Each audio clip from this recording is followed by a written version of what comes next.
Veieu aquella penya? Doncs d'allà en surten tota una sèrie de roques que ara són a sota de la punta llarga del port. I justament el port es va fer aquí perquè en aquell temps, gràcies a aquelles roques, Arenys feia una mica de port natural. I ara tenim el port més gros. Què faríem Arenys sense port? Què faríem?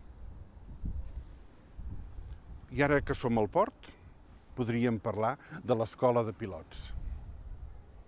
Ah, que no sabeu què és una escola de pilots? Doncs aquí a Arenys hi havia hagut una de molt important. Jo ho crec que sí, en el segle XIX. I tant que sí.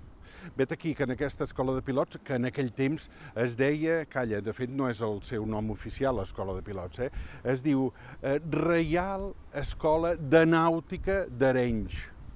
Poca broma, un nom ben gruixut, Reial Escola Nàutica d'Arenys.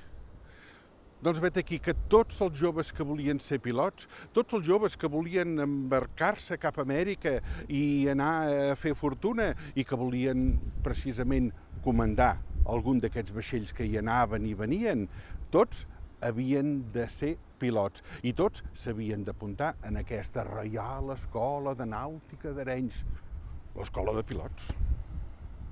L'any 1799 es va fundar l'Escola de Pilots i la va fundar en Josep Baral i Torres. Era un arenyenc que havia nascut el 1740. El seu pare i el seu avi havien estat patrons i això volia dir que ell portava dintre de la sang l'aigua del mar. Podríem dir que tenia la sang salada.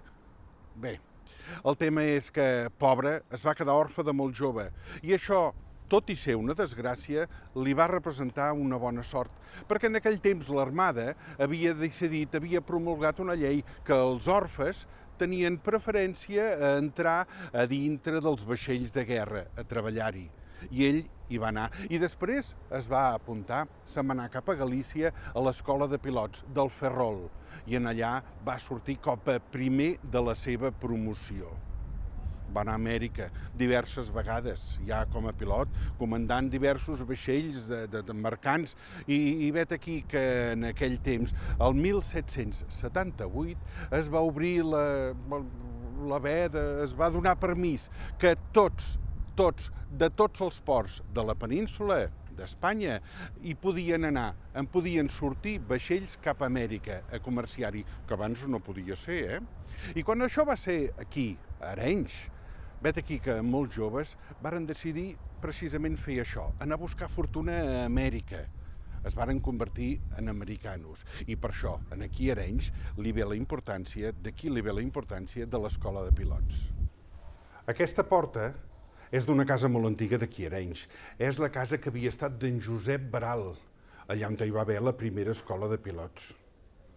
En Josep Xifré i Casas s'hi va apuntar en aquesta escola de pilots, però no era gaire bon alumne, de manera que s'ho va deixar córrer. D'aquí en varen sortir 2.000 pilots matriculats, promocionats dels bons, que van anar i venir d'Amèrica moltes i moltes vegades. Tot això aquí dintre, en aquesta escola. Ara, avui en dia, aquest edifici forma part dels museus d'Arenys. És el Museu Mollfolleda de Mineralogia.